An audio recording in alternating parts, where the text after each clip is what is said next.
All right, we're live with Joe Teti. First off, What's up, Joe, I man? want to thank you for taking your time to come on my podcast. You don't know me from your elbow or your butthole, but you took the time to answer my text and came on my podcast, and I can't appreciate you enough. I'm a huge fan of yours. And thanks for your service, by the way. You're welcome. Thank you for yours as well. Yeah. Cheers. So, Joe, people tuning in, what's kind of your background? Yeah. Oh boy. So, I very condensed. Grew up in a very small town in Pennsylvania, about an hour outside of Pittsburgh. Left high school 10 days later. Was in Marine Corps boot camp. I spent 4 years in the Marines. Was in Force Recon. Last year, I was in Okinawa, Japan, with 3rd Recon Battalion. Got really disenchanted with the Marine Corps because back then they didn't have MARSOC, and they had one Force Recon company in the entire Marine Corps, one, and then they had recon battalions, 1st, 2nd, and 3rd. But the Marine Corps back then in the early 80s, they just didn't have the mentality for soft. They just didn't. They looked at all Marines as elite, and that that's it. Even though they did have an elite unit inside of the Marine Corps, they also didn't want to turn over assets to maybe an Army commander or a Navy commander, SOCOM. They didn't want to be part of that big. So I left, and I just was disenchanted. Got out, moved to Vegas, went to UNLV, became a stockbroker. I was a stockbroker for 5 years. It just wasn't my cup of tea. Went back in Army, went through Army Special Forces selection, SF, Q course, and then didn't really do nothing. I went on one deployment to Haiti, went to Operation Uphold Democracy and Maintain Democracy, which is funny what's going on in Haiti right now. But, nasty place, was there for 6 months, got very, very sick. Some of my guys came back with TB. Anyway, and then I'll condense even more. I met somebody who was actually a JSOC sergeant major that I worked with, and he was like, "Aren't you?" I was doing some protection gigs in between, and I met him, and very influential man, very, very respected, he basically said, "Aren't you getting tired?" Because I was working for him. "Aren't you getting tired of doing this protection shit?" And I'm like, "Yeah, I really am." And he said, "Have you ever thought about going, and working for these individuals?" And anyway, long story short, I got an invite to try out for a government counter-terrorist unit, very low profile, very secretive. Actually, they're considered the most secretive special operations unit in the entire U.S. arsenal, and it is for a lot of different reasons. But anyway, that's where I met Dale, by the way. Dale Comstock. Dale came from Delta, and he was over there, and that's where I met Dale. So if you're kind of wondering where that connection was, so anyway, heard of these people, never talked to one of them, never worked with one of them. They're kind of like that unicorn, like, you kind of know they're out there doing some damn thing, but you really don't know. And they're very, very, they don't talk about what they do. They're, unfortunately, a lot of the units out there right now that have done stuff like the killing of bin Laden and all these other missions, I really think that's gotten out of hand. People should know specific units. They should just say a soft unit did it. That's it. The American people don't need to know, it was Red Squadron, SEAL Team 6 that killed bin Laden. They don't, I personally don't think they need to. But anyway, moving on. I had to go through this whole long process. I didn't have the proper clearance. I only had a secret clearance. You had to have a TSSCI with a polygraph. When I got there, I was told that 50% of the guys don't even make it through the polygraph. Wow. And you're talking about guys that come from Delta and SEAL Team 6 and Mars. I mean, they primarily recruit from the Tier 1 units, but obviously other places as well.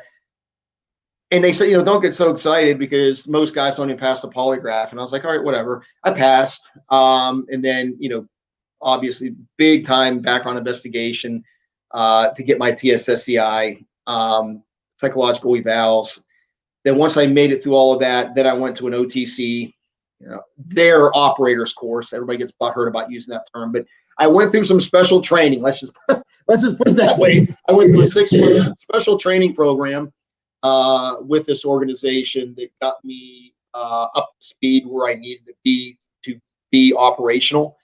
And then, all my deployments in Afghanistan and Iraq were with that particular unit. I only deployed to Iraq once. And then I deployed, all the rest of my deployments were over to the Afghan theater and some other places around there. And so, it was a great experience. I never thought in a million years I would ever get a chance to operate at that level. I just didn't. And a lot of guys probably never thought they'd get there either, but it was all just by happenstance. And, being introduced by a very influential person who obviously knew people there and said, hey, you might want to take a look at this guy. And the funny thing about that unit is you really can't send a resume or pick up the phone and go, hey, by the way, I'd like to try out. It doesn't work that way. It's a very unusual way the whole system works there, which I'm not going to get into. But anyway, that's where I met Dale and a lot of great guys that were, quite frankly, early on were my mentors. And I'm not going to lie, man, when I first got over there, I had a huge chip on my shoulder. It was an extremely intimidating place to work. You're dealing with all of these freaking thoroughbred racehorse guys that came from all these, high-speed units that had 10, 15 years experience actually doing the deed. And here I am, I show up and I'm like, oh my God, like I've heard of that dude and I've heard of that dude. And Dale's a very well-known guy, very well respected, been there, done that. And, I met him and you're like, oh my God. And it was very intimidating. So I had to work extra hard, to be there. I will tell you, like when I was going through some of the shooting courses, to give you an example, guys would go to lunch and I would stay there and just keep shooting. And I'd shoot an extra 200 or 300 rounds while guys were at lunch. So it was great because it was kind of like having the ability to learn how to play basketball and the people you work for hires Michael Jordan. Yeah. That's pretty much the only way I could explain it. I got to train with some really, really, top shelf, world-class guys. Jerry Barnhart. I went to Jerry Barnhart's 2-week pistol carbine course. I trained with David Scott Donlin. The guy wrote the book on tactical tracking operations, former Sleuth Scout, Rhodesian SA. I mean, it goes on and on and on. So I've had a lot of really good training from highly experienced people, and it's a privilege and an honor to actually just work with guys like that. And it keeps you focused and it keeps you very diligent on what you're actually doing. That particular organization, I remember one of the first days they said, you're going to be at war 365 days a year. Period. I like to stay busy. That was actually part of my interview. They said, what do you think about that? And I said, well, I'd like to stay busy.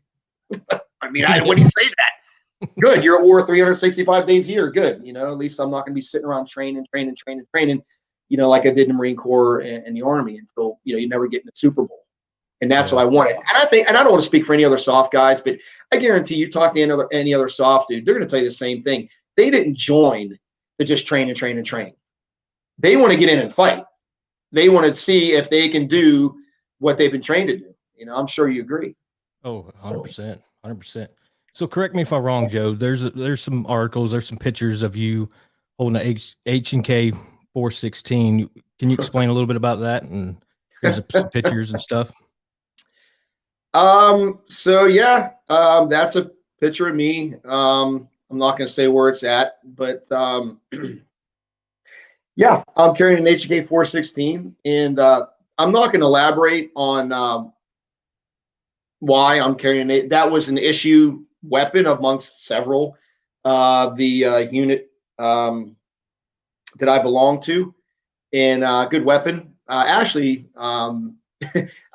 turned that in after a few deployments. An HK 416, when you put a can on it, it's kind of top heavy. I don't know if it was just me, but it just, I was so used to shooting a Colt I traded my H&K 416 in when I rotated back one time just for a standard 10-inch Colt. I don't know, man. Just that's what I was used to shooting. And I mean, the H&K 416 is a great, weapons platform, piston driven, very reliable. But it just felt top heavy, especially when we put a can on the end of it. It just felt like the gun was always pointing down.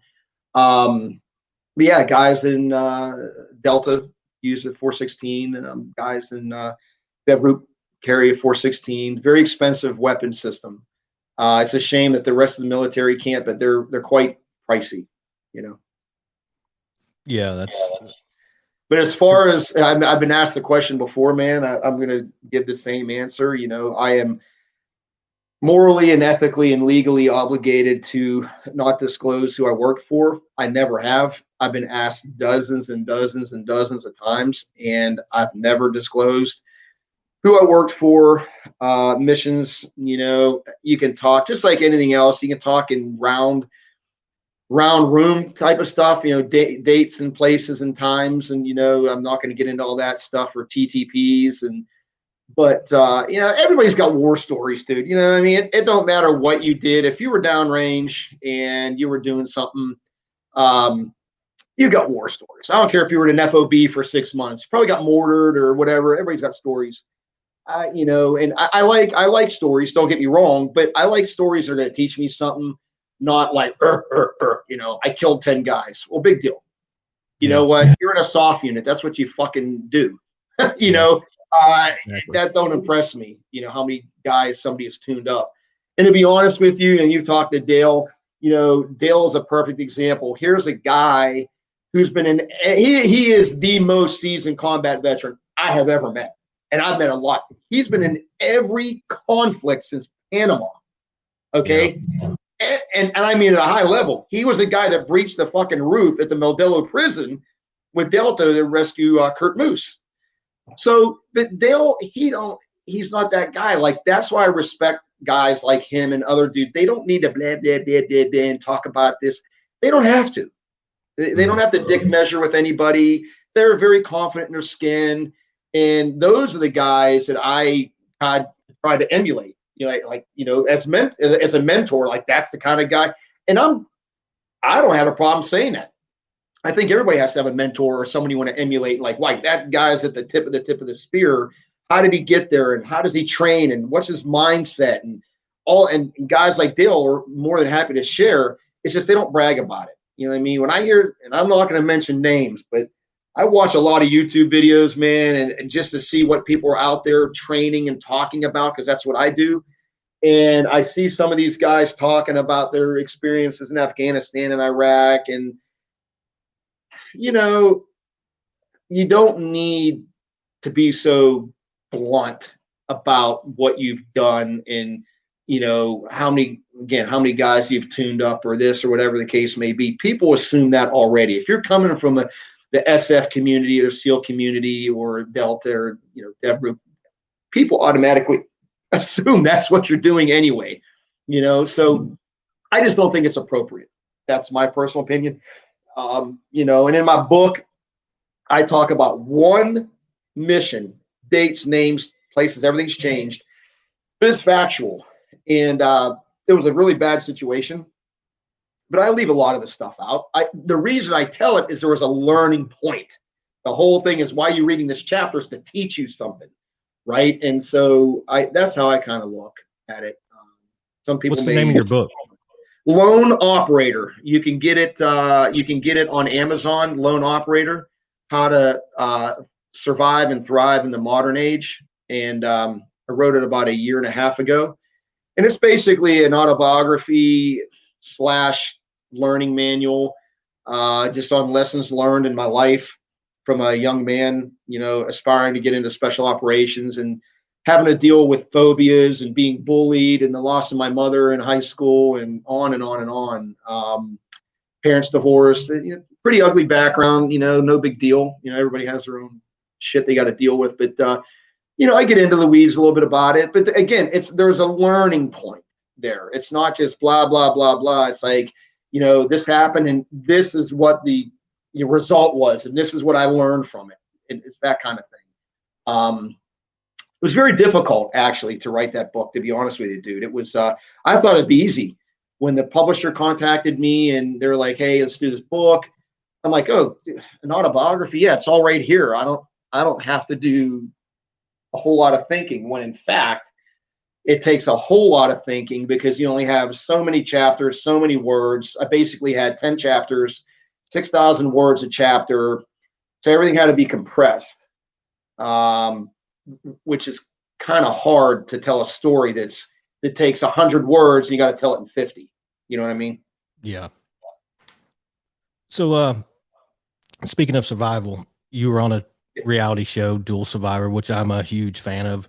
I used to record it and watch it when I'd come back from practice when I was in racing. And Yes, sir. what was the most dangerous place and why? Where was it?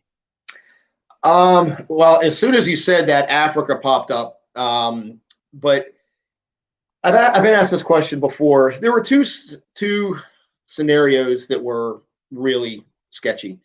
One was with Matt Graham, and I believe we were in Exuma, and it was a sunken ship scenario, and we were on this inflatable raft, and we got to this little island, this volcanic island. It was maybe 100 yards long and 50 yards wide, nothing on it. But as we were pulling our raft up, the bottom of the damn thing got caught on some rocks and it deflated.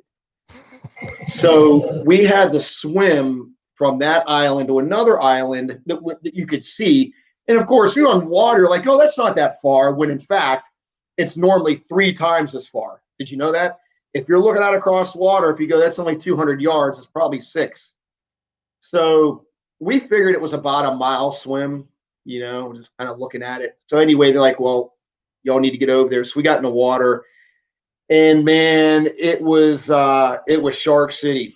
They actually got videos of it, but not all of it. But there was a time when there was probably 7 or 8 sharks. It looked like a cartoon, like Bugs Bunny.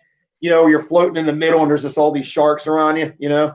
And like a cartoon, but it wasn't funny. But then there was a 14-foot tiger shark in the water, and that thing came after me. I actually have a paddle in my office that's got teeth mark on it. No shit. Yeah. Oh, dude, it was horrifically scary. So that scared the shit out of us pretty bad. At least I don't want to speak for Matt, but it scared the crap out of me. But then in Africa, with absolutely, if for those of you that haven't been there, it's a absolutely stunningly beautiful place. And some place I always wanted to go. We were filming on the Kruger National Park, and you're walking around. You're not carrying a weapon. Well, I had a stick with a spear on you, and I think I sharpened a giraffe bone. Right? What is that going to do?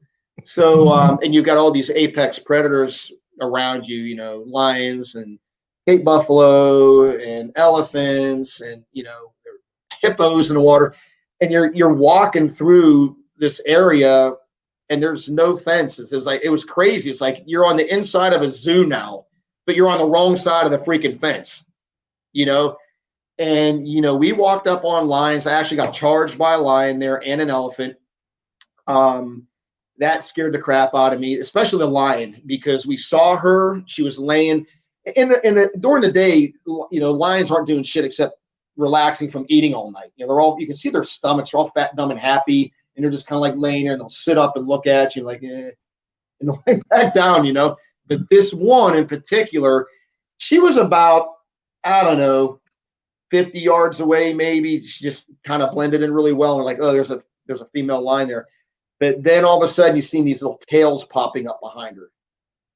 And you're like, oh shit, that's when it becomes problematic, because when they've got their babies with them, they become more defensive, obviously. And the other thing was, it was like a startle effect, which is really bad. It was all of a sudden you could just see it like sit up, and she got up and started like pacing just back and forth real slow like this, where she was. And I remember hearing my sound guy, or everything was one of those cameramen like, hey, Joe, don't move, just stand still. I'm like, Roger, And bro, I am not kidding you.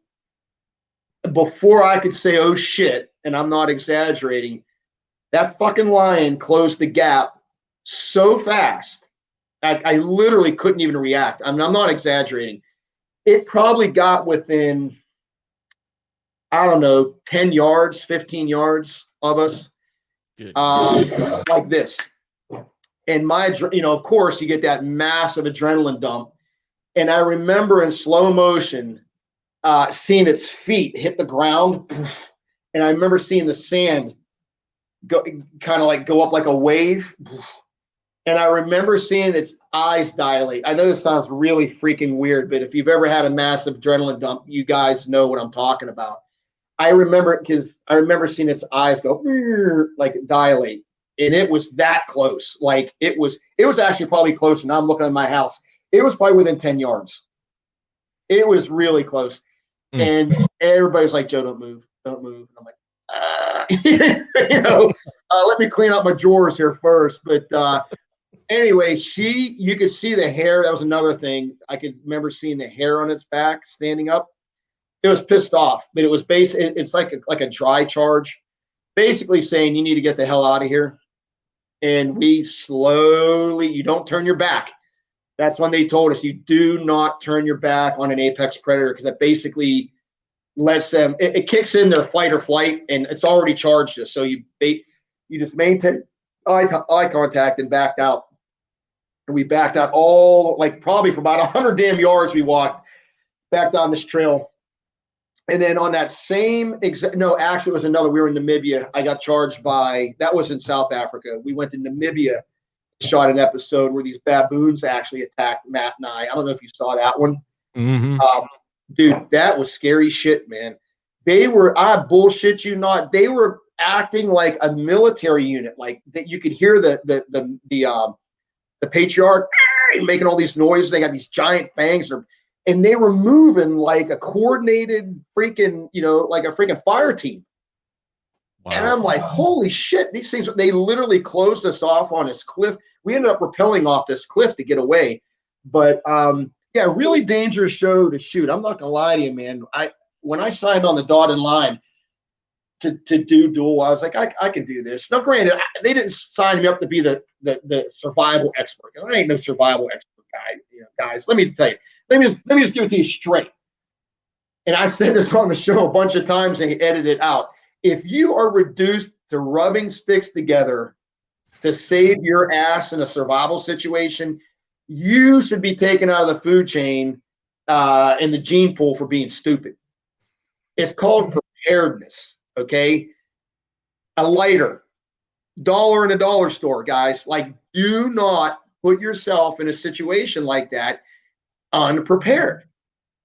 You're going to die. As a matter of fact, Discovery, one of the executives asked us at one time, no bullshit, and they didn't post this anywhere.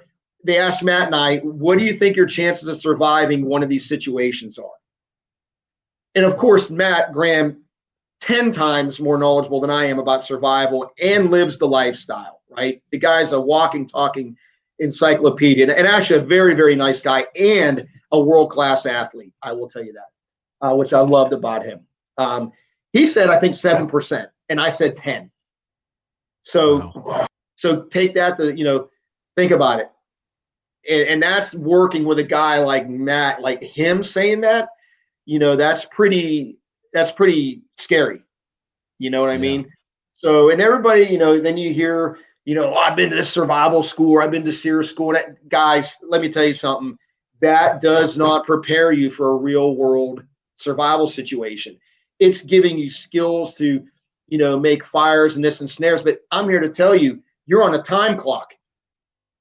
Once you get in a situation like that, after about 3 or 4 days of not eating, not sleeping right, not drinking right, you're going to start to feel like shit. Trust me, I know. You're going to get diarrhea for sure. You're going to have a headache that feels like your eyeballs are going to pop out of your freaking head. You're going to become combat ineffective. Your pace is going to slow down to a crawl. And not long after that, you're going to be laying flat on your back, kicking chicken, and you're going to die a very miserable death. You're going to die very slow and starve to death, or you'll die from exposure, depending on the environment. If you're in a winter environment or something like that. So yeah, guys, if you get anything from this podcast, if you're going into the wilderness, bring a way to make a fire, bring some food, bring some water, right? Bring some shelter. You can fit it all in a tiny little bag this big, right? You don't need this Johnny Homewrecker rucksack. A Mylar emergency blanket, a lighter, a ferrosodium rod, but don't go out there, I'm going to catch animals and snare animals and catch. No, you're not. No, you're not. You're not going to do it. Trust me, you're not going to do it. You're not. It doesn't happen that way. Mother Nature is a relentless, don't give a shit individual. She don't give a damn if you make it out of there or not. And she's not going to be like, oh, here's a nice bowl of oatmeal for you to eat. Sorry. Oh, here's a nice glass of water. You've had it. You've had it. You get in a situation like that, you better start praying if you're not prepared. It's crazy because I'm an avid deer hunter, and you go out 50 times and not even see one deer, even though you scouted all year long. So yeah, it's wilderness doesn't care. It's a rough animal out there. No, sir. And let me tell you, depending on the environment, you can cut that time even. Like if you're like Matt and I were in, Jesus, man, I think it was Wyoming. I don't know if you remember this scenario. It was a broken down snowmobile at the very top of a mountain. Yes. Okay. I do. Dude, that was the coldest I have ever been in my life. It was minus 25 with a wind chill of about minus 45. It was so cold, you could take a glass of water and go, whoom, and it froze before it hit the ground. That's insane. It was that cold. My bones hurt. It was that cold. Okay. You get stuck in a situation like that and you don't get a fire started that night, you're going to be dead by morning. You will freeze to death. You will freeze to death for sure. And that colder weather, and then the sun goes down. Oh, man. Oh, it was painful cold. I've been in cold. I've been in the mountains in Afghanistan in the winter. It was cold, but not that cold. It was the minute you start taking like goggles off or your face, you'll start getting frostbite. Wow. Yeah, it was cold. Coldest I ever been was in Korea. Yep. It was. I never been there in the winter. But I've been to Korea when I was in the Marine Corps. But yeah, I know it gets balls ass cold. Yeah. And we had a doctor with us. It's on some of the episodes because of the danger that was involved or the temperatures. And we had one there, and they were constantly maintaining that, hey guys, it's the temperature's dropping. They were constantly on, hey, it's minus 27. It's going to be like minus 50 tonight. Like they were constantly letting us know. Now it kind of like added. They didn't tell it. You didn't see that on the show, but it kind of added to the stress. Like, holy shit, it's going to be what? How cold? Like, yeah, man. Like, yeah, you move with I used to say, move with a purpose. Let me tell you, dude. When the sun's cresting and it's minus 25 degrees out, and it's going to be minus 50 here in like 3 hours, you're going to be moving with a purpose to get a shelter built and a fire started. Yeah. Guaranteed. So let's switch over to talking tactics. I know you're big into that, and there's a lot of videos online, and some could be real, some could be bullshit, and half of them are bullshit. So I want you to give me an example for like a one-man clearing room. How do you actually do that right? Man. Wow, dude, this is so funny. I just had this conversation with someone, and all right, so let me first start with this. This is my opinion. And everybody's got an opinion. I'm entitled to mine. My opinion was formed through years of training with guys that were experts at CQB. All right. Experts. They have forgotten more about it than I'll ever know. So let me first premise that. I am not a fan of one-man CQB or one-man room clearing because you as an individual cannot safely clear a 360-degree battle space. Now, understand, that's on a horizontal plane and a vertical plane. If you've got staircases or stairwells or balconies, not only are you looking on a horizontal plane, you're looking vertically. I mean, you cannot cover all of that space individually. And if you're clearing over here, mistake, and all of a sudden there's a guy here, you've had it. You get a bat to the back of the head or around, whatever the case may be. So one, I'm not a proponent of it. Never have been, never will be. However, and let me back up. Why? And my question to who's listening is, why are you doing one-man room clearing? Scenario number one, you're driving home, you pull up with your family, and you notice your front door is kicked in. You're going to go run in your house with your pistol in your hand, go and clear in your house for somebody that may or may not be there. Why? Stay in your car, lock your door, back out, call 911, let the police do it, okay? That's what they get paid to do. Don't put yourself in harm's way when you don't have to, right? I don't care if you got a Picasso painting collection in your fucking house. Don't do it. Same thing if you're in your house. I personally, and you're going to laugh at this, and I'm going to admit it, I sleep with my bedroom door locked. Why? I'm a sound sleeper. I snore. Once I get into REM sleep, dude, you could drive a truck through a nitroglycerine factory, and I'm probably not going to hear it, right? So I sleep with my door locked because if somebody does make entry into my home, they're going to have to kick my door in to gain access to me. I've got my pistol right next to my bed. That may or may not buy me enough time for me to do something, but it's better than waking up with a, hey, wake up. You know what I mean? Now you're way behind the power curve, right? Agreed.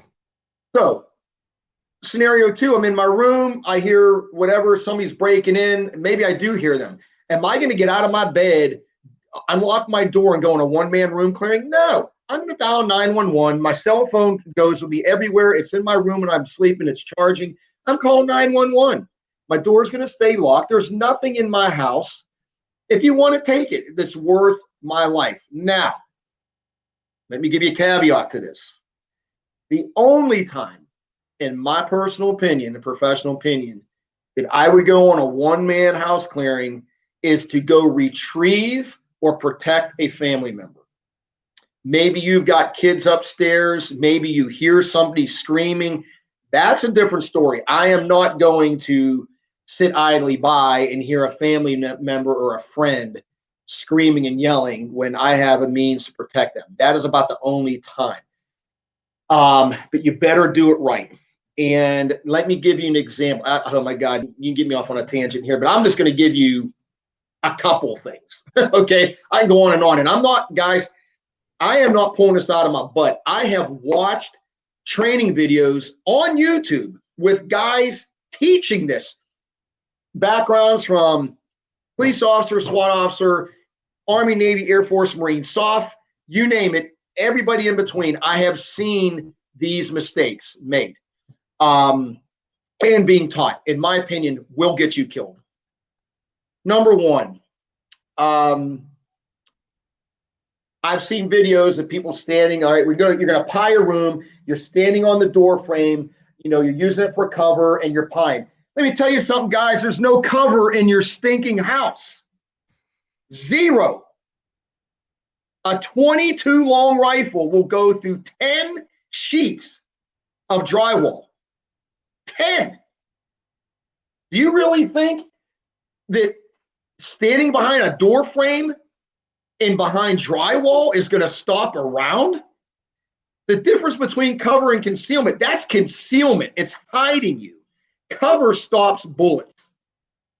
There ain't nowhere in your house, unless you live in a cinder block freaking house that's got rebarb and concrete poured in between it, there is nowhere, no wall that is cover.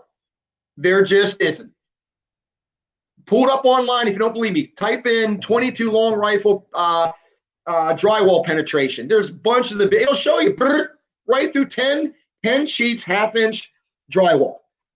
There's one biggie. False sense of security. I'm hiding behind. I can shoot behind. No, you're not. That guy could miss and shoot right through the wall and get you. Big one. Here, see it all the time. Here's another one. I got a light on the end of my gun, and I'm going to go clear my house with my gun. Let me tell you something. If you're clearing, instead of clearing surreptitiously, quiet, smoothly, methodically, and you're giving away your position with a flashlight as you're clearing your house, you're basically letting the guy or persons know you're on the way. Okay. If your house, like my house, I've got tiny, tiny little security lights. It barely lights up my rooms. Okay. Just enough that if it was pitch black outside, I can still see a little bit. Plus, I have tritium sights on my pistol, which, anyway, that's another one. Clearing your entire house with your light on your gun. Stupid. You're basically letting the person know you're on the way.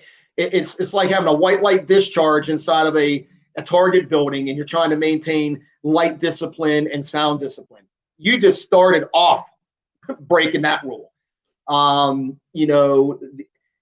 go on and on about this. The point is this: if, in my personal opinion, if you have no choice, or the situation deems itself so critical that you have to conduct a one-man house clear of your house, keep a few things in mind. One, do rehearsals. Okay. Start some night in your house and pretend you've got somebody in your house. And how are you going to clear it? Right? What is the most methodical way of clearing it? Okay. Do you know where the squeaky parts in your floors are? There's one in my living room that every time you step on it, it's hardwoods. There's just a squeaky spot. Noise discipline, right? You need to know where your really bad blind spots are when you are pieing a room surreptitiously and quietly. Where you cannot see. Can a person be there? For example, I'm looking into my living room right now. When you come out of my bedroom, you go directly into my living room and then directly into my kitchen. Well, I know for a fact a person can't be hiding. Matter of fact, let me turn I'll show you exactly what I'm talking about. Can you see that? Do you see that? Yeah. Okay. There's no way a person can be hiding there to my right because there's something there, and you can't. The only place they could be is right there. So am I going to clear right? No, I'm not, because I know there's no way they're hiding there. Do you see what I mean? Yeah. There's no way. So know your house is the point I'm trying to say. Know your house, know where you need to clear, know where the dead spots are really, where you don't have to clear a certain corner because they can't be hiding there because there's a piece of furniture there. I mean, they'd have to be standing on top of it. But anyway, another thing, there's two schools of thoughts about clearing. You can do it very, very surreptitiously and slowly and pie. Well, there's also another way you can do it. And this is the way I was showed, is if you're going to do a real quick sneak peek, I want you to think about this, guys. If you're going to want to look into a room very quickly and just take a real quick look, like 1, 2, and get a snapshot, even if a person had their gun in their hand and thought you were coming, they cannot cycle through their OTA loop fast enough to shoot you. Do you understand what I'm saying? So if somebody's head just dashes in and out, they couldn't get their gun up fast enough to even shoot you. Now, can they shoot through the wall? Yep, sure can. They know you're there. But if you do that and they're not looking, they're not going to hear you. But you just got a really good snapshot of the room. And they will not. It takes about 1.5 seconds for a person to cycle through their OTA loop, right? They would literally have to have the gun in their hand, finger on the trigger, pointing where they think you're going to come out at. Then they could probably pull it off.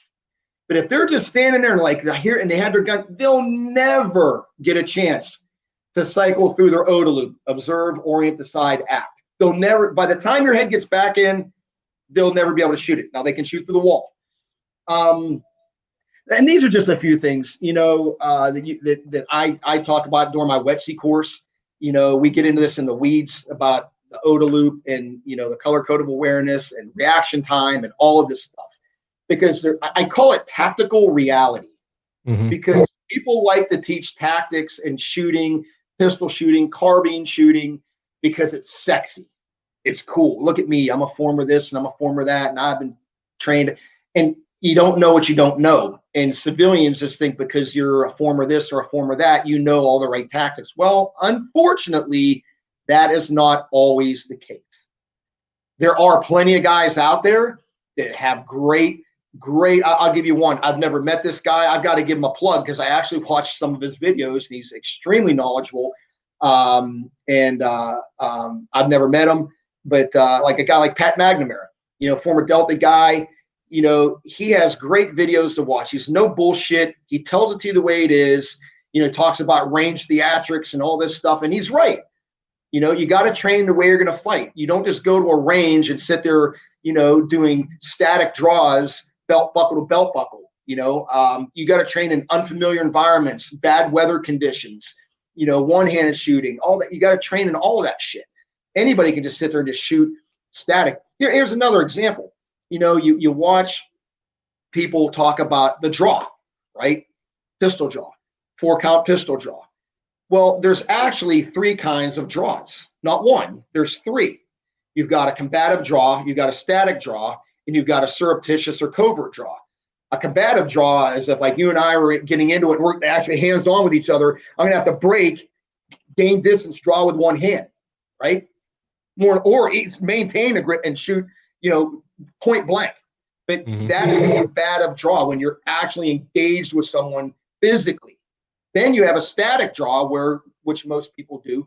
They just stand there and draw and shoot from the holster, right?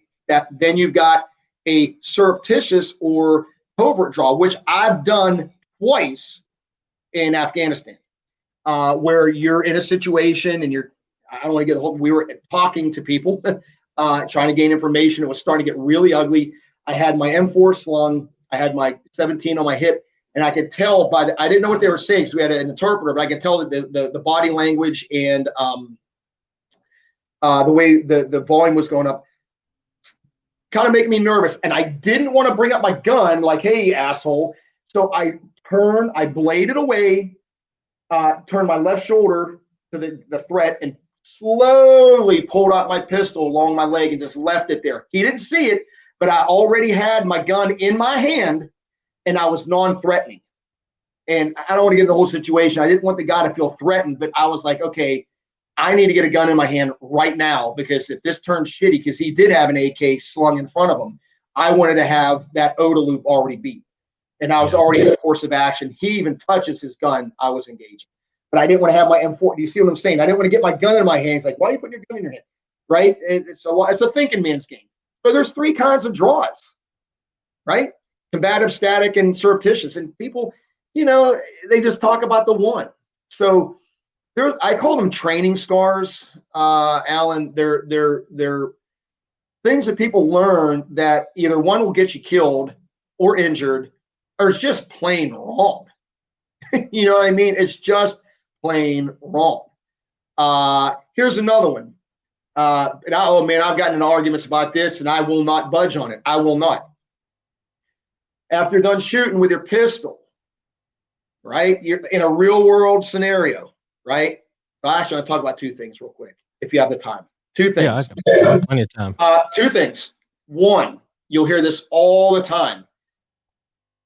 You never, if you're going to reholster, you never look your gun back in the holster. You don't take your eyes off the threat. Let me ask you a question. Okay. If there's still a threat out there, why are you reholstering your freaking gun? Never. I don't know. Call me stupid. I saw a police officer shoot himself in the foot right next to me at a shooting course I went to. Why?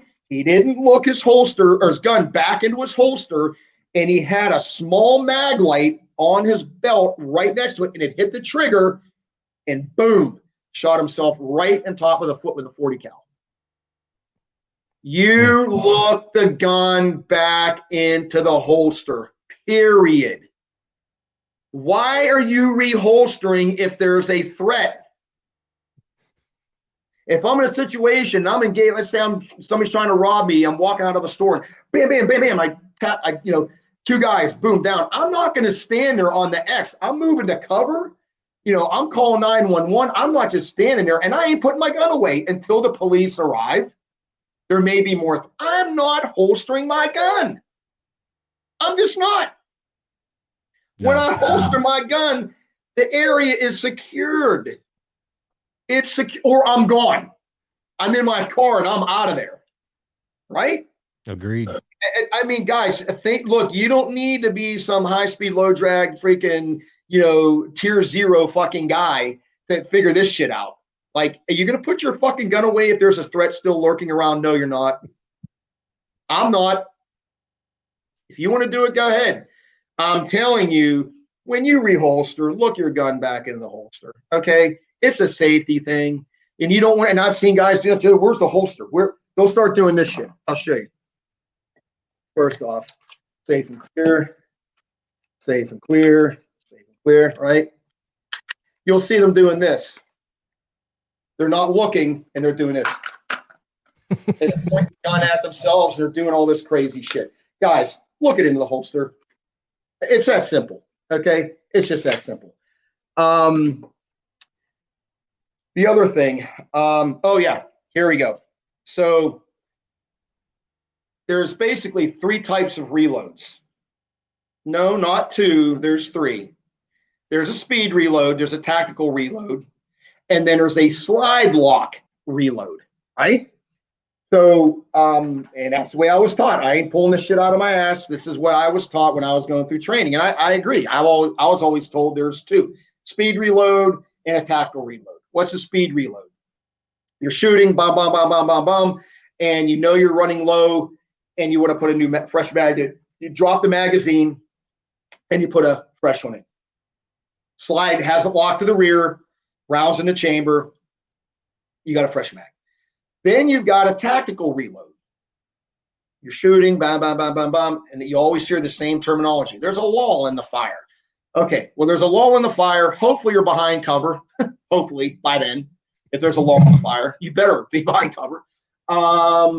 But you know you're low on ammo, right? You know you shot some rounds, but you don't want to just drop that mag on the ground because you might have 2 or 3 rounds in it. So you're gonna pull another mag out of your mag pouch, drop the other mag, the partially spent mag, in between your fingers, reload with a fresh mag, and then take that partially spent mag and put it back into your mag pouch.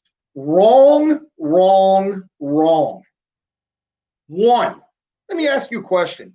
Where in God's name are you that you're going through a 17-round magazine with a Glock? I can shoot 5 people 3 times and still have rounds left over. I don't know where you're at, but you need to get the fuck out of there like fast, okay? That's number 1. Number 2, if you're in a situation like that is so bad, where you're just tuning up everybody, I don't even know where you would be unless you're downrange somewhere hitting a compound. Do you really think that those extra 2 or 3 rounds that are in your magazine are going to save your life? What's going to save your ass is putting a new magazine in with 17 more rounds. Those extra 2, 3 rounds ain't going to help you. 2, 3, you never put a partially spent magazine back into a pouch. Never. If you're going to do that, put it in your back pocket, or which I don't even train. I can do it all day long, but I don't even train for a tactical reload. 3, what happens when you get a huge adrenaline dump? You lose fine motor skills. It is a proven fact. It is a physiological fact. You lose fine motor skills. What's fine motor skills? Anything with your fingers, right? Let me ask you a question. If you're manipulating magazines like this and is that a fine or gross motor skill? Fine. It's a fine motor skill. Mm-hmm. A gross motor skill is, mag release, magazine, right? That is a gross motor skill. I do not practice tactical reloads. I have never done it for real, ever. And let me ask you this. If you're carrying a carbine, right? Let's just switch to the carbine. Now you got 30 rounds. Where are you that you're shooting that much that you think, I better keep this magazine because it's got 2 or 3 rounds in it. Meanwhile, you've got another 30 rounder, and it just doesn't make sense. And it takes longer, right? So I could do a speed reload, when I'm practicing, I could probably get it done in about a second, 1.2 seconds, just boom, real fast. back in a fight. To do a tackle reload takes a little bit longer, right? Then you're fumbling around, you're trying to stick it in your back pocket and ain't fitting. Then you're, no, am I going to put it back in my mag pouch? Bad business, in my opinion. Then you got slide lock reload, which is you're shooting, right? Which you're probably going to do. Your gun goes empty, slide locks to the rear. You got no choice. Drop the magazine, fresh one, hit the slide release, you're back in the fight. So there's 3 types of reloads, in my opinion. That's awesome. That's my opinion. And guys that are watching, you know, you can say what you want. I've been in gunfights. I'm still here. And I was trained by the best people in the business. I'm not just pulling this out of my ass. I'm not making this up. This is what I have been trained on. And I believe it. It makes sense. I always do like a dummy test. Look, I'm not like the smartest guy in the world. I got average intelligence, average common sense. I always do like the dummy test. Does that make sense? Yes or no? Yeah, it makes sense. Complete sense. Yeah. You know, so you know, that's another biggie with the types of reloads. And unfortunately, people just don't they just don't know. They may know some of it. They may know from A to Z, they may know to T. But it's from T to Z, like the little fine minutia things that you learn by training with guys that are so far beyond your capability. And I love that, dude. I love going to the range. Matter of fact, I got a friend of mine. I'm gonna actually call him when I go. He's a pretty big dude. When I mean big dude, he's overweight. All right. Nicest guy in the world. He's one of my dearest friends. But he's a big boy, and I'm trying to get him into the gym. But he is a badass with a pistol. Really? Dude, I guarantee you, if it was like the old school, like standing toe to toe, like a duel, you'd have to be like a world class like shooter. You probably need a race gun with a race holster to get your gun out fast enough. He's that good. And he never spent a day in the military, never been in law enforcement. He just likes to pistol shoot. And he has shown me some things, little nuances, that I was like, wow, like I know it's never even like, but it makes sense. It's just things that he's, you know, done over the years that, you know, refined his shooting ability, you know, and everybody goes, oh, well, big deal. You knock 0.2 of a second off your jaw. Yeah, that's a big deal. It's huge. That's a big deal. That's a real big fucking deal. Because gunfights happen like this. That's a big deal. You know, so, and we always use a pro timer and we're quantifying everything. The other thing I like to say, and we won't get off this subject, is, you know, if you're going to choose somebody to train with, this is my personal opinion, and you want to learn the combat arts, such as whether it's, you know, hand fighting or knife fighting, pistol, carbine, do your homework. There are plenty of guys out there, and I'm not going to mention names, that are phenomenal shooters. They shoot fast, they're accurate. Christ, there's this one guy, I'm not going to mention his name, when he shoots on semi-automatic and he sounds like he's shooting on full auto. Like, he is so fast. I don't know how he's manipulating the trigger that fast. But anyway, plenty of guys out there that look great on paper, so to speak, but they just don't have the backgrounds of, like, you know, the Pat McNamara's and Mike Glovers and Dom Rasso and all these guys that have been there, done that. Those are the dudes you need to be seeking out to train with you. You know what I mean?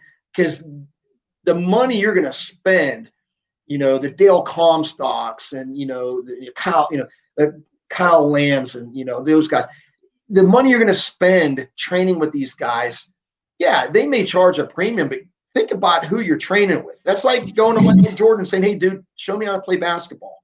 Exactly. It's no different. You know, so think about that when it comes to training, guys. And, you know, I'm not pitching any particular person. I teach it. I actually have a WETC course. That's a 3-day course. It gets into all of this stuff. But if you're going to spend your hard-earned money And you're not just like, well, show me how, show me which end the bullet comes out of and where do you load this thing. You don't need guys like that to show you that. Okay. You can get an NRA instructor or law enforcement or anybody that can teach you very good basic gun handling and stuff like that. But if you want to get into the weeds about combat marksmanship, you, in my opinion, you need to talk to somebody who's been in gunfights. Yeah. That's it. You need to talk to somebody who's actually used a firearm to protect themselves or a loved one or in the line of their duty. And guys like where I came from, that's all you did. That's it. I mean, they have perfected it down to a science. And and I saw that when I was in the unit I was in, we did joint ops with Delta, with Dev Group, and and when you're around those guys and you're talking to people and, hey man, why do you carry this and why aren't you carrying that, and you're getting all these ideas, you're like, wow, it makes sense. I will tell you. All right, let me tell you one thing that I was told to do, and I never did it again. So when I was in Afghanistan, I always carried. If you looked at my kit, I was pretty kitted out, man. I was carrying a lot of mags. I had four M4 pouches, 2 mags in each. I had my pistol, and mags for that, and 2 frags, and I had a lot of shit. Okay, I felt safe with a lot of shit, right? I always had my backpack, had my bug out bag in it, and extra mags, and extra water, and extra, this, extra that, emitter battery, blah blah blah. But anyway, so I'm in Afghanistan, and we were commingled with EF Blue, and which is Dev Group, still Team 6 guys, and it was Red Squadron, and I became friends with a couple of these dudes, really good guys, and hung out with them at night and chit chatted and talked tactics and all this other shit. And I noticed that a lot of these guys weren't carrying pistols. And I always had a pistol. I always had my Glock 17 with me. And I remember one night I said, dude, where's your pistol at? Because if I'm not mistaken, they carried SIG. I think he was carrying a SIG 228 because I think they get issued 226s. This is way back. And I think he had a 228, I think, a little bit smaller. He said, yeah, dude, we're really ounce conscious now is what he said. Like I just don't need a pistol. And, we're going lighter. And I'm like, all right, I get it. I can buy that, because you're already carrying plates and shit. I mean, you feel like a turtle as it is. So I started to slick down my gear. I only carried 4 mags, took my pistol off. I only carried 1 frag. So I really lightened myself up, like percentage wise, it was much lighter. I never took my back plates out. I know some guys took back. I never took my plates out before we went on a hit. Never. No bullshit, dude. You can't even make this shit up. The next mission I went on, which was 2 days later, we had prepped, and I was actually not feeling well. And I told the team, I said, guys, I had diarrhea. I was fucking vomiting. I don't know what the fuck was wrong with me. But anyway, I said I would prefer not to be on the assault element. And I think a good operator knows when to say when. I just wasn't at 100%. I just wasn't. They said, no worries, dude. Just do full security. And so I was on the black-red corner, which is the far right corner, and I hear them enter. I hear the assault team going in. Pretty uneventful. Nothing going on. We didn't even do an explosive breach. And over the radio, I get a call. Hey, Joe, we need you up front. So it was dark. I had my nods on. And I was actually with 2 Afghan commandos. And I said, I'll be right back. So I start trotting down the backside of this compound along this wall. And as soon as I turn the corner, it was like the Three Stooges. I run into this fucking bad guy that was hauling ass down this alley. He hit me so hard, my nod smashed me in the face. I remember the next day I looked like I had like raccoon eyes. But anyway, long story short, two things I learned. One, you ever seen one of those slings that has a disconnect right here, a fast tack? You can actually take your gun off. Well, I had one of those on my gun. When we ran into each other, don't ask me how it happened. It disconnected my fucking M4. And I remember it was the wintertime. I remember feeling my gun hit my feet. Like, you know the deal, dude. You're in the moment. You got that little adrenaline dump going on. Plus, my eyes were watering like fuck, like getting punched in the nose, and like because my nods like literally hit me right. It hit me. We hit hard, and my gun falls to my feet. And I remember this guy grabbed me, and I'm going for my pistol. And guess what? Uh-oh. Didn't have it, dude. Dale knows this story. It was kind of passed around after we did our AAR, what happened after that. But anyway, I ain't going to get into details about it, but I used to, I don't know why I carried it, but I carried a knife that my grandfather gave me as a young kid. And do you remember those old school buck knives that had like the silver stainless steel blade with the black handle, right? Right. They sold millions of them. Anyway, Rambo knives. Yeah. I had one of those growing up as a kid. My grandfather gave it to me, and it was just, I don't know. I liked it. It just, my grandfather was a huge influence on me. And I just thought carrying it in combat would be cool. You know what I mean? Like a lot of guys carry shit and pictures and whatnot. I had this knife. Anyway, had it in a place I couldn't get to it. I was on my back, going around. I'm trying to get it. I shook out a lot of things that I was doing wrong and didn't even know I was doing it. Like being able to get to my knife on my back because I was carrying it in the small on my back. So anyway, long story short, I took care of that issue, that guy. And, after it was all done, one of the dudes he's like, what took you so long? I'm like, dude, you're not going to believe this shit. But I ran into a dude. Like, who'd you run into? And I told him. He's like, where is he? I said, he's back here. I said, anyway, there was something going on up front. We did it, came back. The area security is like, dude, let's go back there. Anyway, the dude was dead. And the other thing that I remember, he had like the Afghanis were, as you know, they wear these really thick ass coats. They're like goat lined, and they're heavy as shit, right? They're really heavy. And I remember, of course, this was like information I wanted to get. It's like this was a once in a lifetime. I don't want to say opportunity because I wouldn't want to do that again under any circumstance. But I noticed that a few slashes hit the guy on the arm, didn't even cut through his jacket. No shit. No, sir. It didn't even make it through to the skin. Like it didn't even break the skin. And so, I later when we were doing our AAR, and of course you clean your gear, you do your AAR first, your hot wash, and then clean gear, maintenance equipment, whatnot, and then you eat, rest. But anyway, we're doing our AAR. We were done. I was cleaning my gear, and I took my knife out, and I just kind of like felt it. I'm like, God dang, it was sharp, but it wasn't that sharp because I had used it like cut open MREs, and like you just, and didn't think for a second that I would ever have to use it. You see what I'm saying? So yeah. Of course, that night I sharpened it up, and after that, and I tell people to this day, do not use your everyday carry to cut open boxes and letters. Do not do it. The first time you use that son of a bitch better be on a person, because I'm telling you, and my knife was sharp, but it wasn't sharp enough because it had been dulled by use. The straps on MREs. Oh yeah. Cutting those and cutting open boxes and gear that we would get. You're cutting open this and cutting open that. And I know it sounds stupid, but there's a lesson to be learned there. After that, I don't give a shit where I went. First, I had a pistol with me.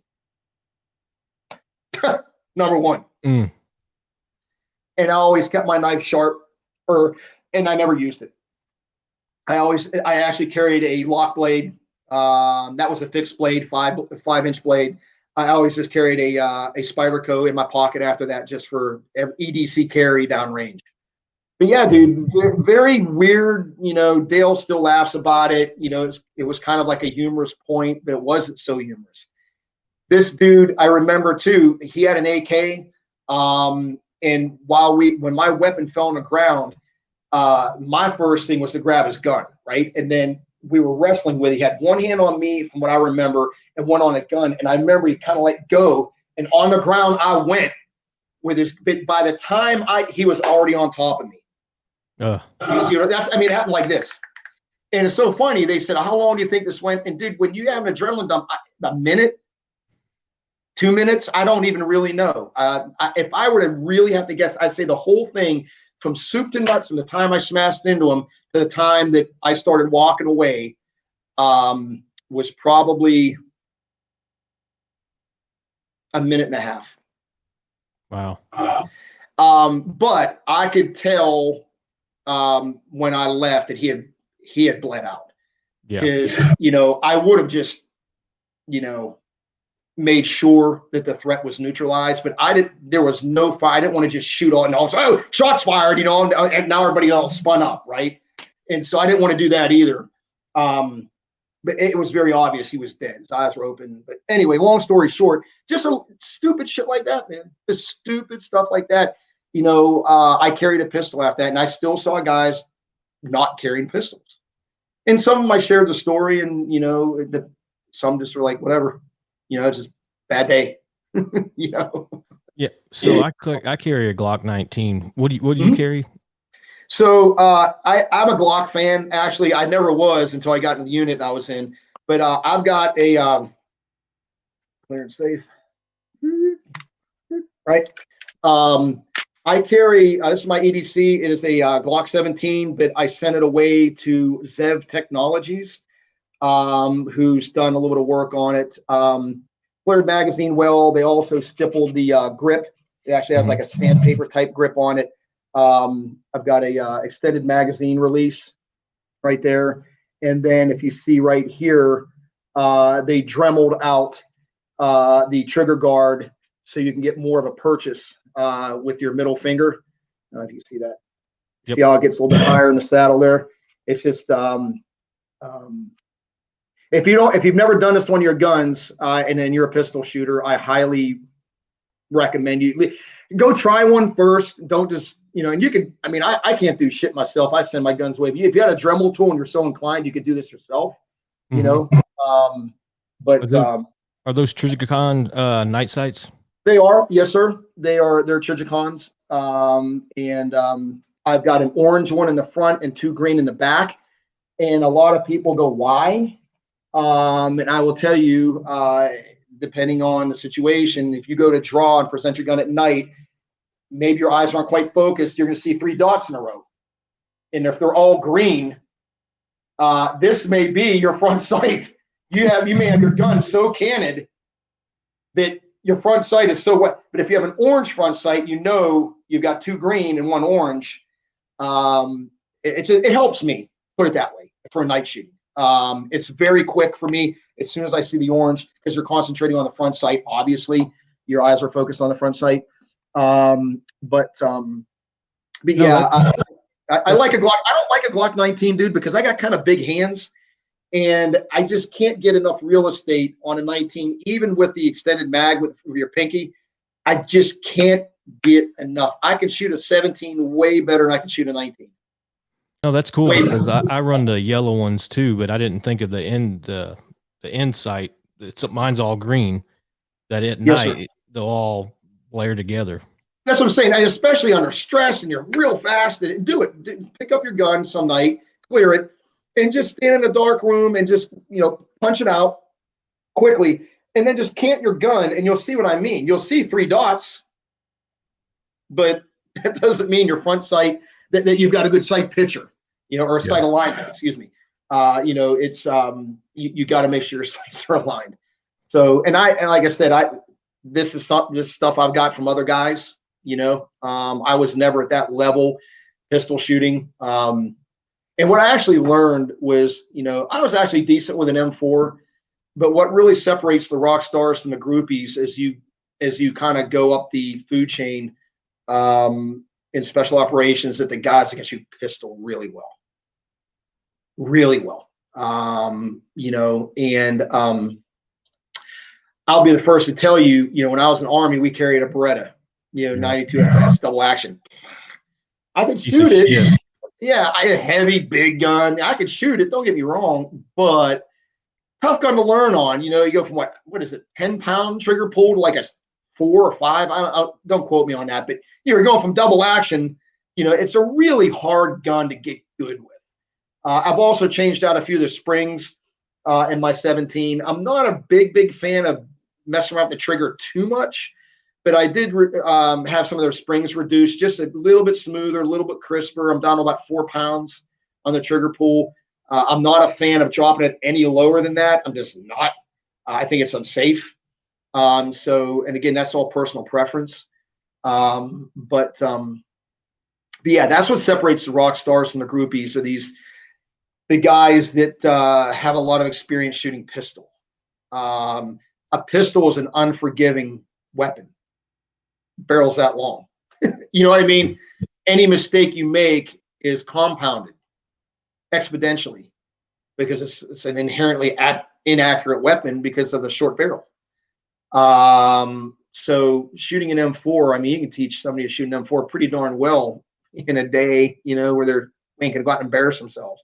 Pistol, a whole different animal, man. Now, do you open carry or a pistol appendix carry? Yeah, so actually, I live in North Carolina. North Carolina is an open carry state, and so you can carry. You don't even have to have a CCW, which I have. You can carry an open carry. I have normally carried this is a frontline holster right here from Israel. Love them, and that's one of my favorite holsters. It's extremely user friendly. The inside's got felt. It's just a great feel. There's no snagging. It's tight. And it's just, basically a belt carry. But I've recently been carrying an appendix carry just because I wanted to try something different. I don't like carrying a full-size gun appendix. I've got a Glock 42, 380 auto. And I've just been carrying it just for shits and giggles, just to kind of, buddy of mine kind of talked me and was like, man, when are you going to, come to the 21st century and start appendix carrying? I'm like, Jesus.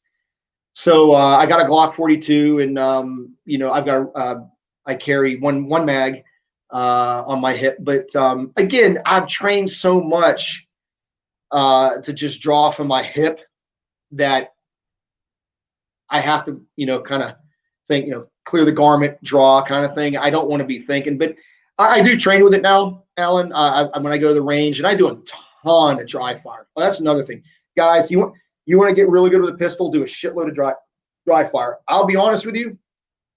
I touch my pistol or my cert pistol every day, 7 days a week, at least 2-3 times a day. Even if it's just like right now, we're sitting here, right? I'll be sitting there on the computer reading something, clear and safe. I'll just sit here and just do prep. Just, I aim the light switch, front sight, front sight, front sight, front sight. Just 1 minute. You got a gun in your hand. You don't lose that feeling. It's like having a pen or a pencil. It feels good. You don't want to pick up a pistol and go, ugh, when was the last time I touched this thing? You know what I mean? There's no reason you can't do that safely.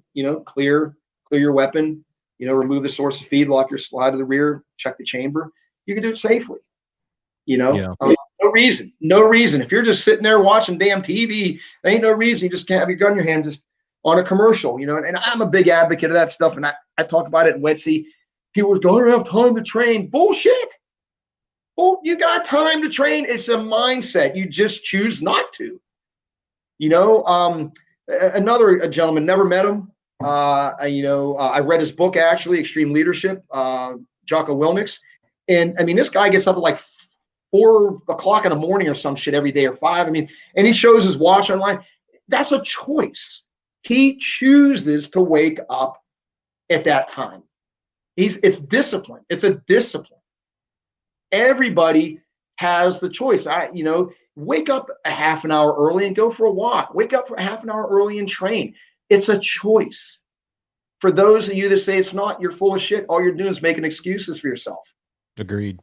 And I hate to say it, but there, like I said, the guy I just mentioned, Jocko Willnick's former SEAL, was an officer, a lot of experience, and he's got great podcasts, a lot of knowledge there.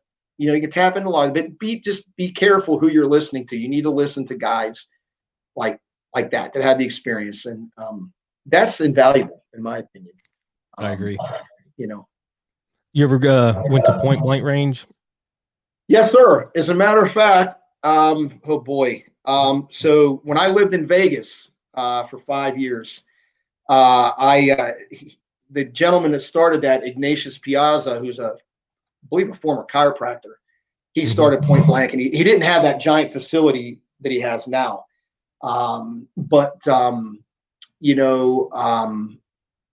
I will say this, and again, this is my opinion. I can appreciate what he's done. He's built a world-class shooting facility.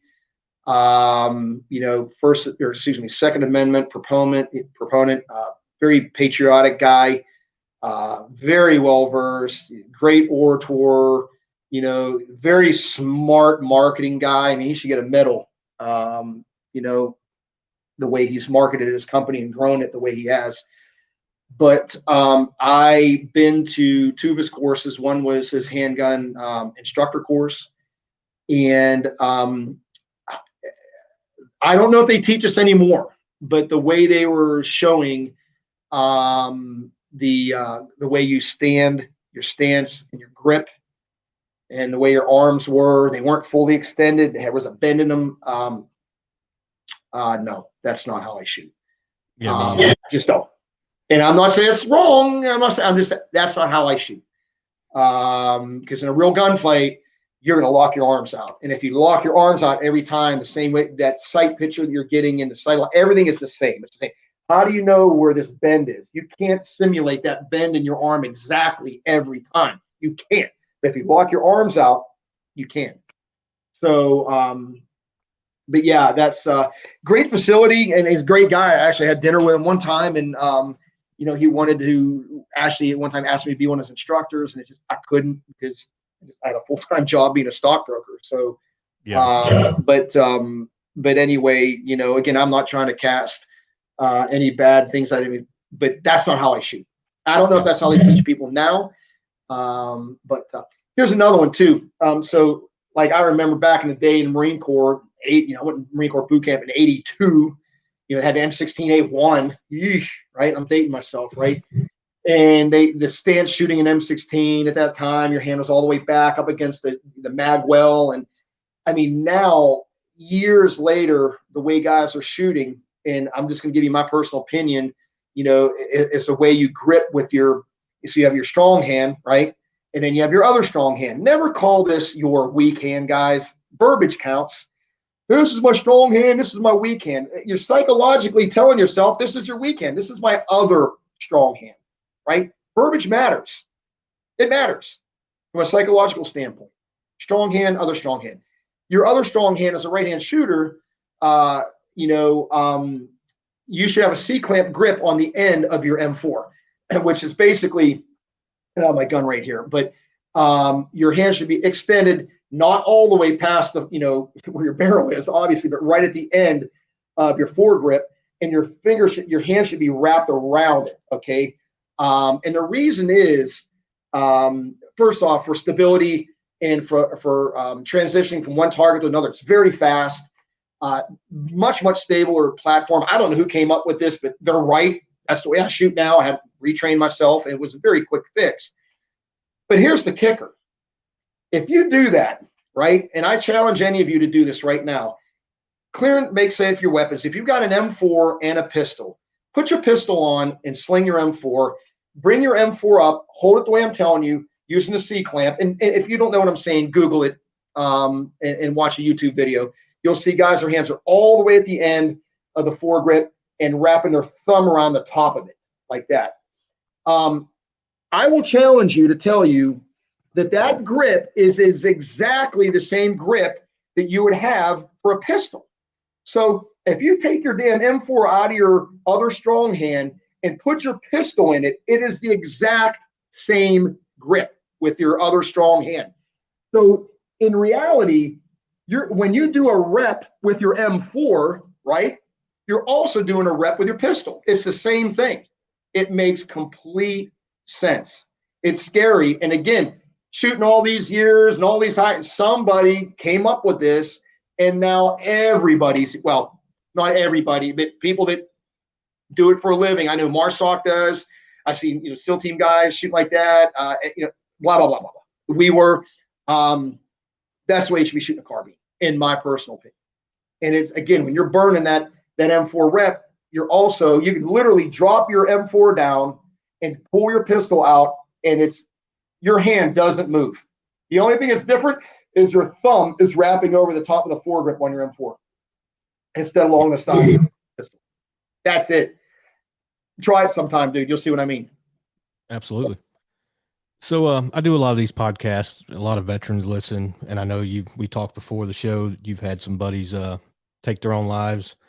There's a veteran out there listening, and they're thinking about suicide, or they're down in the dumps. What would you say to them to bring them out of that cloud, that funk, that because there's a light at the end of the tunnel somewhere. You just got to find it. I mean, bro, I ain't gonna lie to you. I kind of went through it on a much smaller scale. And yes, I have lost 3 friends to suicide. 2 shot themselves, and 1 guy hung himself in his garage. And actually, the guy that hung himself, the ironic thing is, I talked to the guy like a week before he killed himself, and he was like, "Yeah, dude, let's get the guy." I mean, it was like he didn't sound distraught, depressed, nothing. And a week later, I get a call from his wife. She actually found him in his garage. He hung himself. But, I think this is my personal opinion. I think any person, man or woman, that has deployed downrange, wherever, to any kind of combat zone,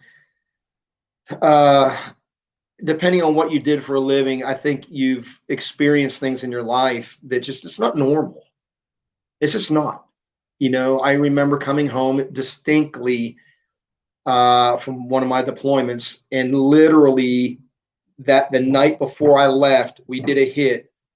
That next morning, I was on a plane and I was home 48 hours later. And I remember going to the grocery store and walking around. It was just, I felt so out of place. And I kept saying, if these people only knew what I was doing 2 days ago, like, would they even be in the freaking store? Like, it's just, I felt very displaced. And I'm just speaking from my own personal experience. I started drinking a little bit. I don't drink now at all. And I drank like a fish when I lived in Vegas. Oh my God, when I was a stockbroker, I would definitely say I had a problem, put it that way. Partied every Friday and Saturday night. And then it just kind of went away. But then when I started deploying downrange, I noticed I started drinking a little bit. And I'm a lightweight, Alan. Like, I don't need to drink a whole bottle of alcohol. 2 drinks, and so I just noticed I started drinking a little bit, and not taking care of myself. I'm big time working out now, but like, I kind of let myself go.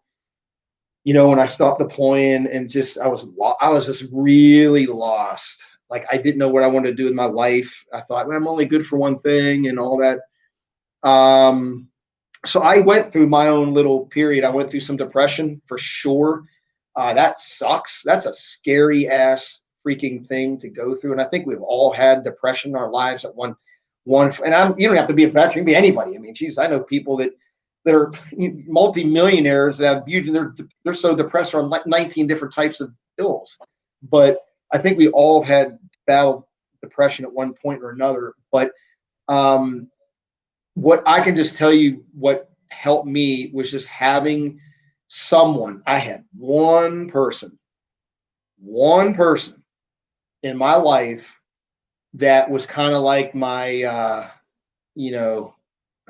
sounding board, and the person I could talk to and not feel embarrassed, and, basically tell them how I felt. And been a friend of mine for many, many, many years. I've known him since junior high school. And, I think it's important. I look back at, if I didn't have him, I'd have been like, I don't know where my course would have gone or what would have happened to me. But I think it's very important, in my opinion, to have that, whether it's your wife or husband, whoever, friend, that's someone that you can really talk to. Not like, yeah, I'm just not sleeping well, and I'm having some. I mean, really get into the weeds, because I personally don't know if I ever went to a counselor, if that would help me, because at that time, because I know my personality. I don't think I could have opened up to them. I don't know why. I just don't get the feeling I would have. That's why I never went. But I had a friend who I trusted implicitly. I knew they would never say anything. He would never make fun of me. He would never, nothing. So I felt very comfortable telling him what was going on inside of me. And I think that is the biggest thing. I think when you hold shit inside of you, and everybody says, oh, it's compartmentalized. I compartmentalize this. Like, well, it's still there. I don't think you can ever just get rid of it. I mean, there's things in my life, like the loss of my mom. It's compartmentalized, but I can think about it in a second. All I gotta do is I meet somebody else's mom. Like, oh, I think about my mom. I think it's being able to off gas it enough to the point where you've talked about it and gone through it and kind of like worked out any like regrets. Like, we all live with regrets. I hate it. I talk about it in my book. I think you have to talk about that stuff, man. I think you have to be able to talk to somebody that you're really comfortable with, that will be a very good listener, but also communicator. Like my buddy, I would say something to him. He's like, why? Why do you feel that way? And sometimes I can answer him, and sometimes I'm like, I don't know. I just do. But when somebody else is asking you why instead of you going, why? I don't know. It just seems like there's a little more meaning to it. And I can tell you honestly, I feel, and I've never gone on meds. Lord knows I probably should have needed to. I mean, crying out loud. I mean, it's having a hard time sleeping and whatnot. And just, but because I couldn't turn my mind off. You know what I mean, Alan? Like, it wasn't like I was having like bad dreams. Like, I've never really had bad dreams and violent dreams, and knock on wood, I just haven't. I've been spared that nightmare. I just couldn't turn my mind off. I would lay there and just kind of be that dumbass hamster on the wheel that couldn't get the hell off of it. And so I think just talking about it, knowing somebody that's there for you. A lot of guys, sadly, like my one buddy that killed himself, he had no family. He had a very estranged relationship with his brother and sister and his dad. His mom, no. His mom wasn't alive. His father had passed away. So, and he was a very private person, very introverted, great guy, but he kept everything inside of him. And, obviously, he never shared anything with me. Nothing, zero, nada. Like when I found out he killed himself, I'm like, what? It was like that. What? But to answer your question, I just think having a really good support system is invaluable. You can drink all the fuck you want and take all the pills you want. The problem ain't going away. You're just not. All you're doing is just kind of like taking the sting away from it for a while. But the next day it's going to be there. When I started talking about, like, for example, the story I just told you about that dude that I ran into, that was for me, maybe not for anybody else. That was really traumatic. You know what I mean? That was something I've never thought in a million freaking years I'd have to do. I got guns. Almost that it moment. Yeah, I got guns. What the fuck do I need a knife for? You know what I mean? Like, and so it was very traumatic, man. It was not what you see on TV. You see these bullshit. you can cut somebody's jugular vein. They're still going to, you can slice somebody right across the carotid artery. They're going to bleed out and they're going to be spurting blood everywhere, but they're still, it ain't like they just fall on the ground with their legs up in the air. It don't work that way. People have the will to fight, especially a bad guy with the mindset that these people have. And the fact is adrenaline was probably kicked into high gear. It didn't just happen like that. It went on for a little bit. And so that was a really traumatic experience for me. And like I said, maybe other people be like, big fucking deal, but it was a big deal to me. And there were some things that I just, kept going through my head about it. And now I talk about it and it's not funny, but how it got to that point. I didn't have a damn pistol. Like 2 days later, the next mission, it happened. Like, you can't even make that shit up, dude. Like, it never happened since or before, after. It happened that one time. And so, I would definitely say a good support system, man. I'll be honest with you, man, I'm not a big proponent of the VA. I've heard so many horror stories about the VA, and I'll be honest with you, man, it's a sin that shit goes on, that the VA is not there to support our veterans much better than they should. It makes me sick, I agree. Last thing I want to hit on, I hear you got a supplement company. You want to tell me about, tell the viewers about it, and when does it launch? Yeah, dude. So about a year, what is it? It was actually 1 year ago this month, right around the 4th of July, actually. I decided to make my own supplement line. I'm big time into working out, dude. I'm really into my fitness right now. And I've taken supplements my whole life, ever since I was in the Marine Corps. So back in the early 80s. And so I've taken really good ones and I've taken some really bad ones that like give me gas really bad, bloated stomach, headache, way too much tingling, and just all kind of weird side effects. And that takes away from the workout. I didn't want to take, I'm talking like a pre-workout, right? You take a pre-workout 15 minutes before you, and it just gives you that extra boost of energy. Or you crash, where you take it and you're like, and then about 2.5 hours later, you're just done. Like, you fall asleep or just, you feel like, and I'm like, there's gotta be supplements, plus my age, I'm in my mid 50s, and it's a physiological fact that as you get older, your body doesn't produce certain vitamins and things. And these are things I read about and studied and talked to people. And so I was looking for supplements that would address a guy my age, not, some stud athlete who's 25 years old, different situation. So I read and read. I probably read for about 8 months, I would say. And then I finally said, screw it, I'm going to do this. And I came out with 4 products: a pre-workout, immune response, a multivitamin, and a testosterone booster, which is what I like to take. Those are like the basics in my arsenal, right?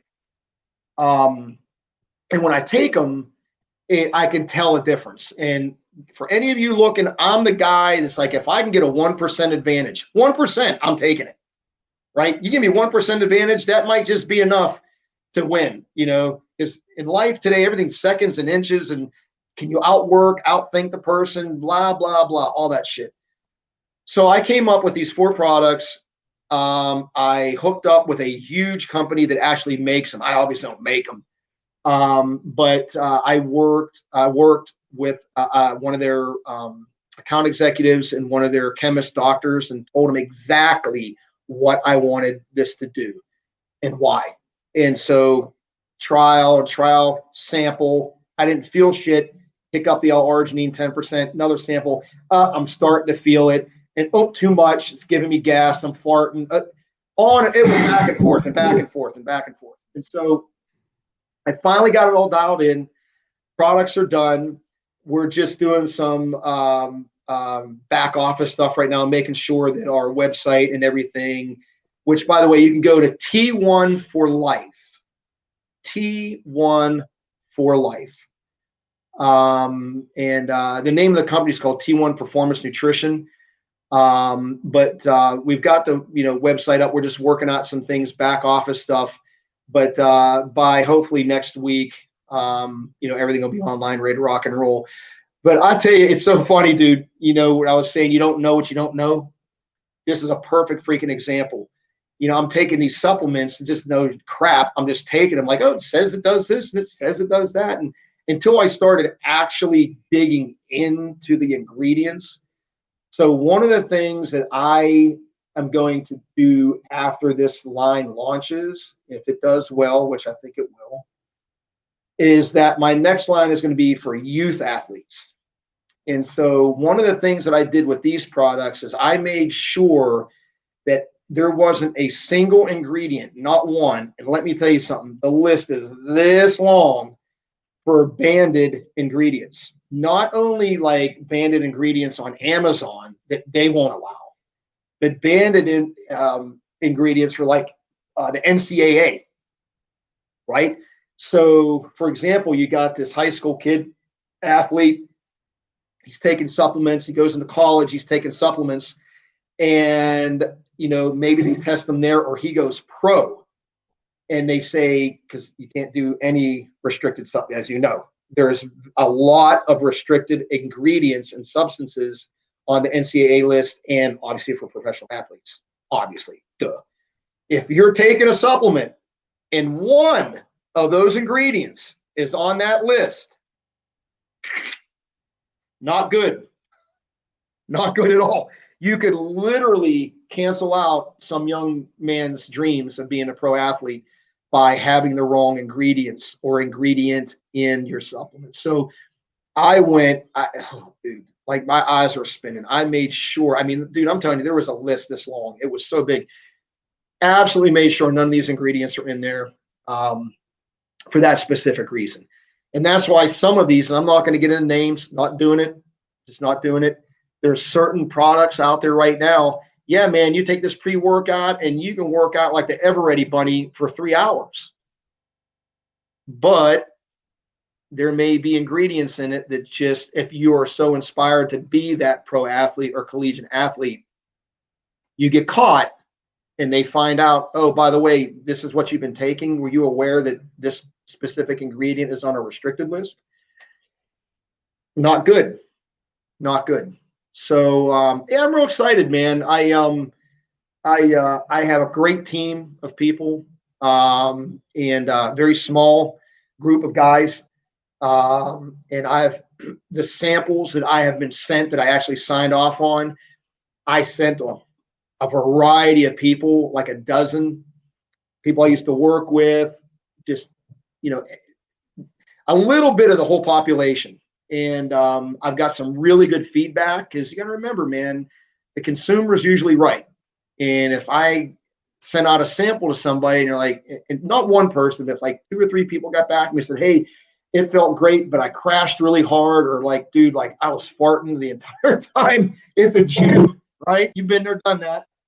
I don't want those. So you've got to listen to what other people are saying, not because I like it because you're attached to it emotionally. You got to get other people's opinions. I'm a huge proponent for that, and always will be. Any business I'm involved in, I always listen to other people. That's how you get good. And so it took quite a few back and forths to get it right, but it's right now. Very happy with it. I've used it myself. It's right where you want to be for like I said, for the pre-workout. Like I said, good multivitamin, good testosterone booster, and a good immune response. And I did the immune response because of COVID. Now, I'm not saying, listen up, I'm not saying you take one of these, you're not going to get COVID. It has nothing to do with COVID. I just did it because everybody was more health conscious. Like, oh, shit, right? So I did a very, very good immune response. It's a great additive to take with your other stuff, which I have been taking for years. I've been taking one company's immune response. I'm not going to say their name. I've been taking it for years. And, I figured, hell, this is something that I personally want to have and make. So we got that as well. So yeah, man, give it about a week, but T1 for life. The name of the company is Tier 1 or excuse me, T1 Performance Nutrition.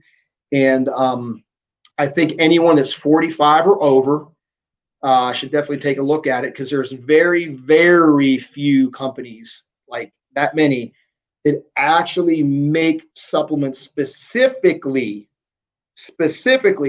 for 45-year-old and above. Very few. That's awesome. Yeah. I'm creeping up on it, man. Yes, sir. Yeah. It and another happens thing, fast. I'll put a link to your book, to how to buy your book online. I'll put all Yes, sir. your put all your links to your websites and stuff.